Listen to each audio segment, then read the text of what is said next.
5.18 가짜뉴스 바로잡기 벌써 6번째 시간이 됐는데요. 정말 많은 분들이 저희와 뜻을 함께 해주시고 격려를 보내주고 계십니다.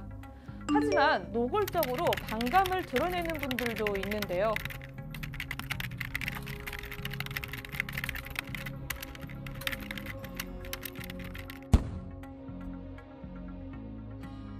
요약하자면 4.19 혁명은 비폭력 항쟁이었으므로 5.18과 비교 대상이 아니다라고 주장하는 건데요.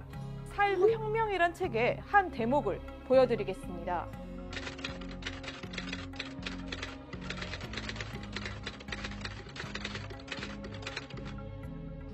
무기고를 습격했다는 기사도 여러 개입니다. 경북 김천에서는 27일 새벽 일단의 학생 및 군중들이 경찰서 무기고를 습격해 카빈 촉 7장과 권총 1정을 탈취했다고 나오고요. 심지어 경남 마산에서는 시민들이 무기고에서 탈취한 수류탄을 경찰서장실에 투척해 폭발시켰습니다. 4.19 당시에 있었던 일들입니다. 총기 탈취, 경찰의 총격, 수류탄 투척, 탱크 점거, 소방차와 파출소 방화. 5.18을 폭동이라고 주장한 요건과 딱 들어맞는데요. 폭력과 비폭력으로 두 사건을 구별지을 수 있을까요? 또 다른 분의 댓글입니다.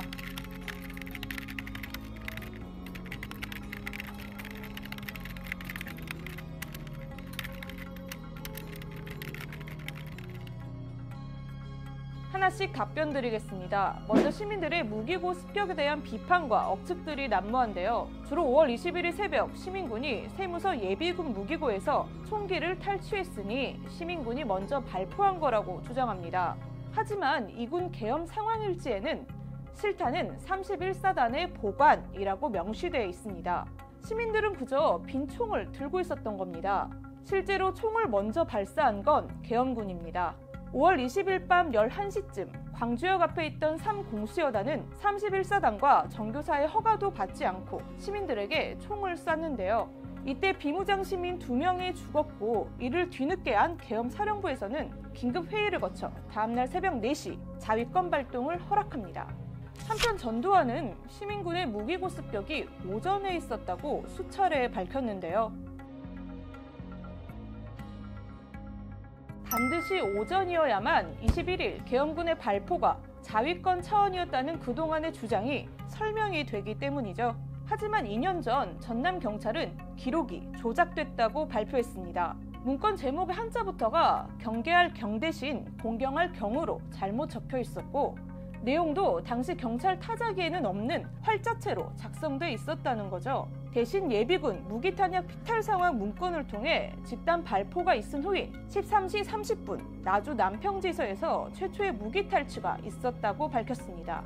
또 나주 금성동의 피탈 사건은 14시 30분으로 기록되어 있는데요. 이를 뒷받침한 증언도 있습니다. 금성파출소 무기고는 제 기억으로 약 오후 한 2시쯤에 이 무기고가 털렸습니다. 왜 오후 2시냐면은 제가 나주경찰서에 그때 당시에 오전에 상황실 타격대장 직무대리로 내가 20일 저녁부터 근무를 했습니다. 그랬기 때문에 제가 오전에 각 지서에 전체를 다 확인을 했습니다. 이상 유무를. 2007년 국방부 과거사 진상규명위원회 보고서에도 금성파출소의 총기 탈취 시간은 14시로 나옵니다.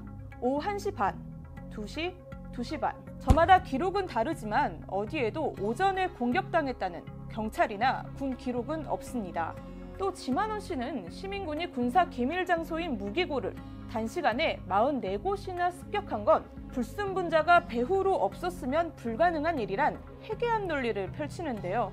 1990년대 초 예비군 무기를 군부대로 이관할 때까지 향박 무기는 경찰서와 파출소의 예비군 무기고에서 직장 무기는 직장 예비군 무기고에 보관돼 있었습니다. 5.18 유적지로 지정된 나주 금성파출소 무기고도 대로변 바로 옆에 위치하는데요. 이를 군사적 기밀 장소라는 수사를 이용해서 포장하려는 건 시민군을 어떻게든 불순 세력과 엮어보려는 비열한 의도입니다.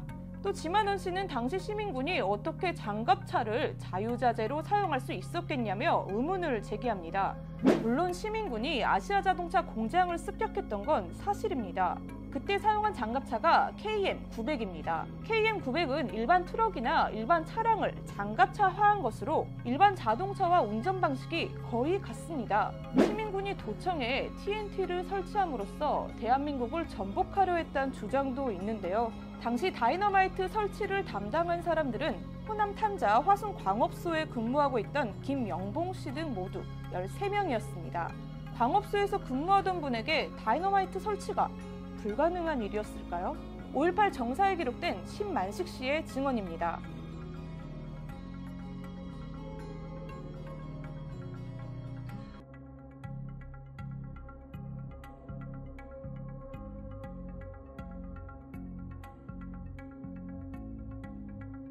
위 증언에서도 알 수 있듯이 다이너마이트는 단순 위협용이었습니다.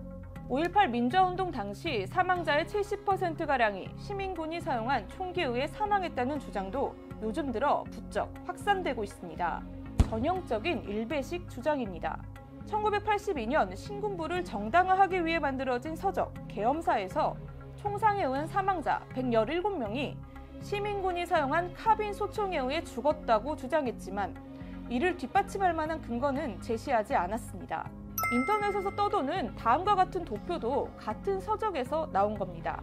반면 80년 5월 16일부터 6월 19일에 광주지검이 작성한 5.18 관련 사망자 검시 내용을 보면 M16이 96명, 카빈소총 26명, 기타 총상 9명입니다.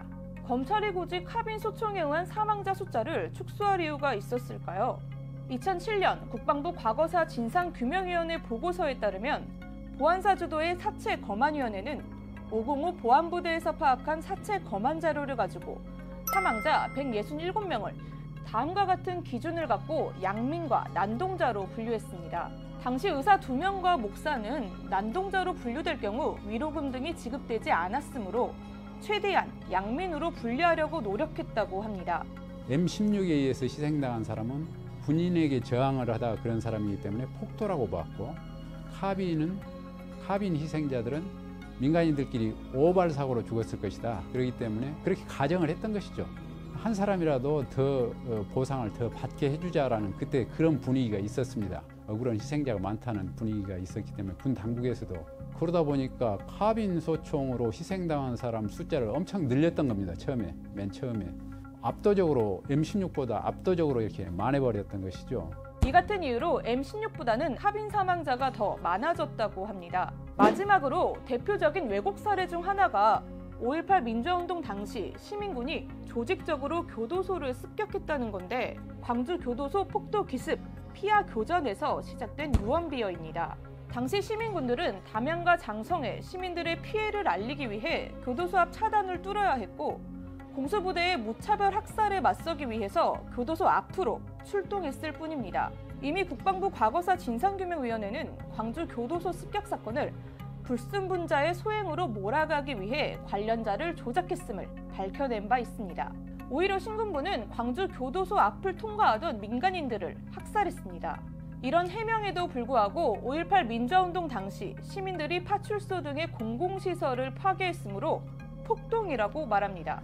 이는 대한민국의 헌법 정신을 파괴하는 주장입니다. 4.19 혁명 때는 경찰서가, 60 항쟁 때는 파출소와 버스가 불탔습니다. 그렇다고 4.19 혁명과 60 항쟁이 폭동입니까? 4.19 혁명을 계승한 헌법도 부정하실 겁니까? 5.18을 왜곡하고 폄하하고 날조하는 세력들은요 무차별적입니다.